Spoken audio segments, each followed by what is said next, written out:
everybody, KPS07 here. Today we have got another supplier event video. So today this one is Butler Jeemes.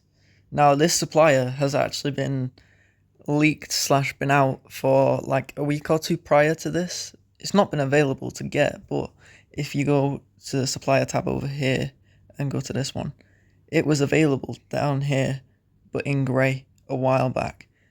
So that was pretty cool. We could see it beforehand and get like an insight in how to use this supplier, or whether if it would be good, or whether it replaced things like the monkey supplier, or whether it replaced Sonata the bat, things like that.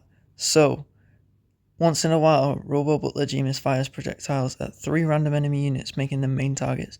The projectile deals physical damage equal to 115% of Jeemes' attack to the targets and all enemy units in a small radius around them. The main targets are also frightened for 1.5 seconds. That's not bad. Frightening's not bad. Physical damage based on 115% of his main first ability attack is okay if you put the right attachments on, or well, ammo should I say. So usually right here, so for instance my Sonata, I use the poison dart on it, so that wouldn't really help as much, but something like the plasma round would definitely help that. And then for the second ability here, it basically applies restoration, removes negative effects, and heals. This is the main ability that I wanted to look at, and the one that I wanted to highlight, because this looks like it could be useful. Removing negative effects. This game is very debuff, buff, debuff, buff right now at the moment. So always removing a negative effect is always a positive. In battle it can help you. Whether if it's noticeable or not, I'll have to see from testing, but so far that looks like the way I could use it instead of my vector that I use over here in my second slot,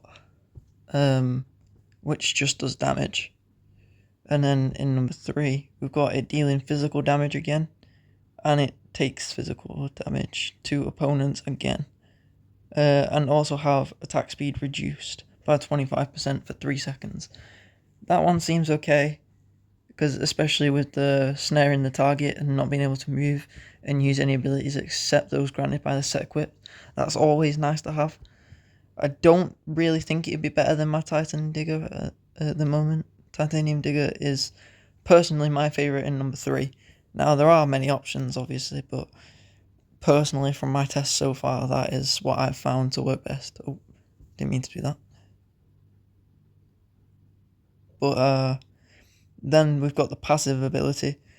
When an enemy unit is reanimated, Butler Jeemes deals physical damage equal to 250% of its attack to them and heals all allies for 100% of the damage dealt. Increases the damage crit and physical armor piercing of all allied units by 50% of Butler's ability to power for the duration of the battle. This is why also why I wanted it in number 2, because that passive ability seems pretty insane. Resurrection, reanimation, they are both widely used among the community of Zero City. Many players use the reanimation attachments on the chemists, for example. So look at my Sanjuk here, reanimate, and then if we go through the rest of my team, reanimate, and so on as you get it. And then they use the field reanimator on officer. Not everyone does, but the majority of people in the community do.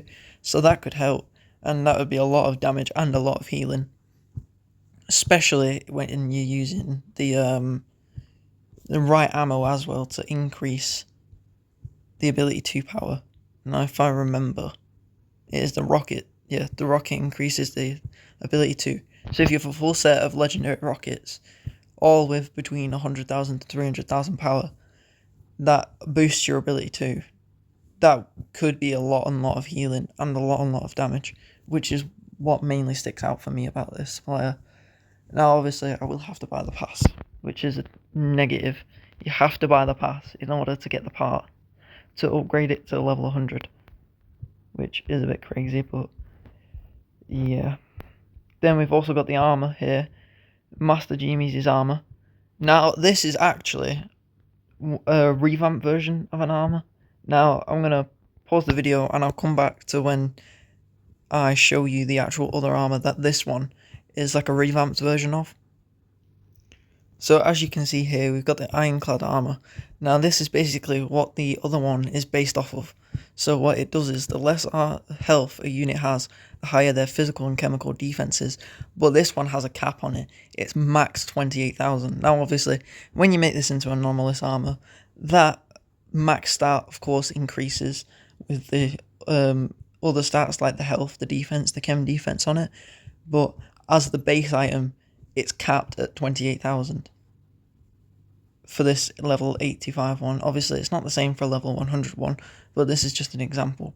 Now, if we go back to this one, that's the jeemes armor, the less health a unit has, the higher their physical and chemical defenses. Max physical and chemical defense bonus is 60%. Now, when this goes to anomalous, this will obviously change, probably around 70%. I don't have it yet, so I can't really test that, but this one doesn't technically have a cap. The cap is based on the unit itself and how much like chemical and physical defense they have. So that will vary depending on the unit, whether if you use stims, whether if you've actually got many chem defense and defense chips on yours, if you've got chem defense and defense abilities. It really just depends. Right, let me just go back to the game. And we are back. Let's just load a second.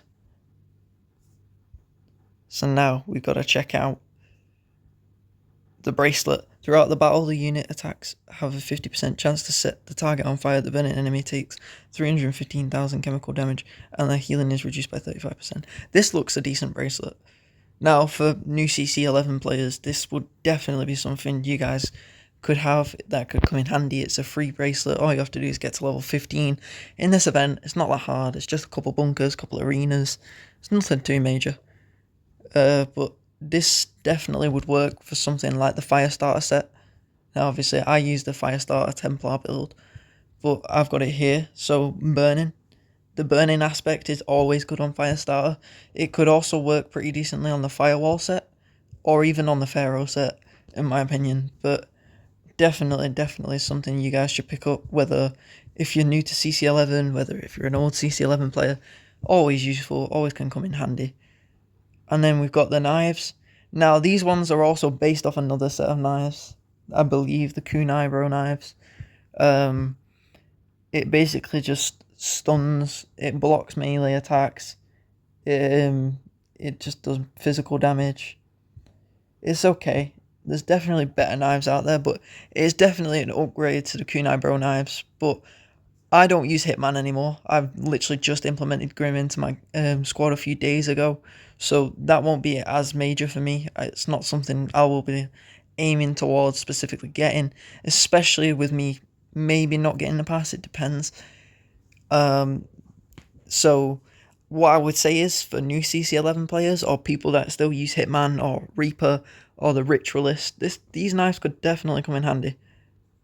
Any knife wielding set, definitely. I feel like this could be pretty decent. Then we've got the device here. When any unit on the battlefield dies, the device owner increases their own health by 40% and damage by 20% for 5.5 seconds and stacks up to 3 times. When making this anomalous, it will obviously increase the stats. So this could possibly upgrade in their own health by 50%. So this is definitely worth it.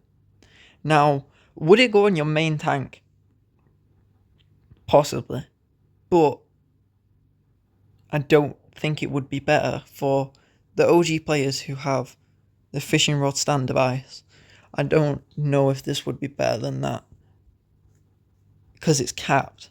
If there wasn't a cap on the damage, I'd say this would definitely be worth using over any of them, because increasing max health is always great. Increasing damage, that's perfect, but then it stacks up to 3 times, so you're getting like a max increase of 150% health and 60% damage, maybe the most. So it's not bad. Still amazing, like fantastic gear, but I wouldn't say it's better than fishing rod stand device from my personal opinion. And then we got the armor again. Then we get supplier at level 60, where you get to keep it forever. And then you've got all these other rewards, which are really, really nice. But yeah, I always love the supply events. They are probably one of the better events in the game. Very grindable, very easy to do. All you have to do is grind the main essentials of the game. You've got the railroad, the bunker, the greenhouse. You got like just clearing the map. You got your tunnels whenever they come out on Friday. So this is definitely an event that I'd say is worth grinding, especially for all the free stuff you can get. It's really good that you can get a load of free things, crates full of food, arena chips. You can get 500 crypto coins. You can get these fragment crates. All definitely worth it. Would the pass be worth it? I think it would just depend on you specifically. Whether if you have better suppliers, whether if you don't, whether if you think you would use it. Personal preference, I'd say, but definitely is a supplier that looks interesting, but would need more testing to be able to see whether if it's actually worth it or not. I have taken consideration into some of your guys' feedback from my videos, and I will be releasing more videos soon. I want to try and do a power versus strength video that I have wanted to do for a few months. It's been a bit of a crazy few months, so I'm glad I'm back. It's been your boy KPS. Make sure to like and subscribe if you enjoy my content, and I'll see you next time.